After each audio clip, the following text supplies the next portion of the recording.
pretty inexpensive. They're almost the same thing as what we use, but they go in the end of these.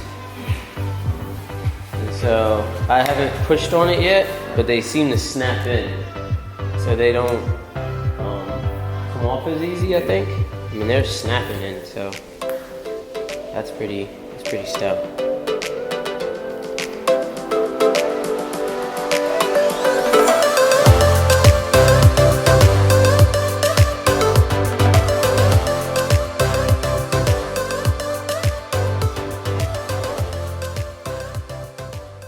How you doing, guys? This is Chris back again with another paintless dent repair video. This is probably the first video you'll see on the first of the year, so happy New Year's to everyone. I am going to try to explain this repair in as much detail as I possibly can. So let's get started. First thing we need to do is analyze this repair. So back to the beginning. Hopefully you can see this right now, but there is actually two dents, and I paused the frame so you can actually see it. So I want you to take a look at this damage as I'm panning across and allow the footage to play.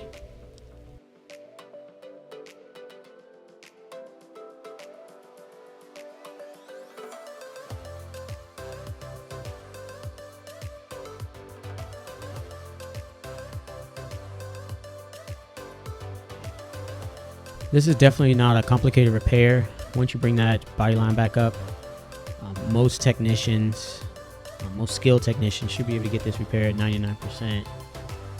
It should turn out very well. So in this shot right here, I'm actually showing you that I'm working further away from the body line than I normally do. And the reason for that is this dent, I think it was best to work closer to the crown area to actually kind of minimize the size of this dent quickly. So I'm going to speed this up so you can actually see me work. You can only see it when I fast forward the video, so I want you to check it out.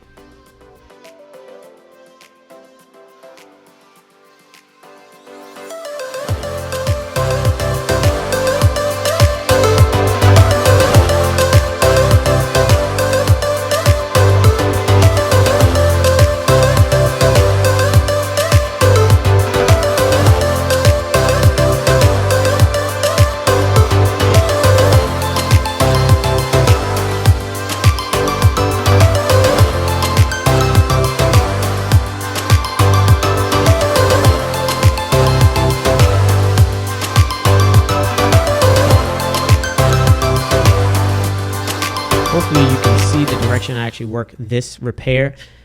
It varies from job to job. I think this is where the skill level actually comes into play. There is no straightforward direction to, if it's a dent on the fender, you work it this way.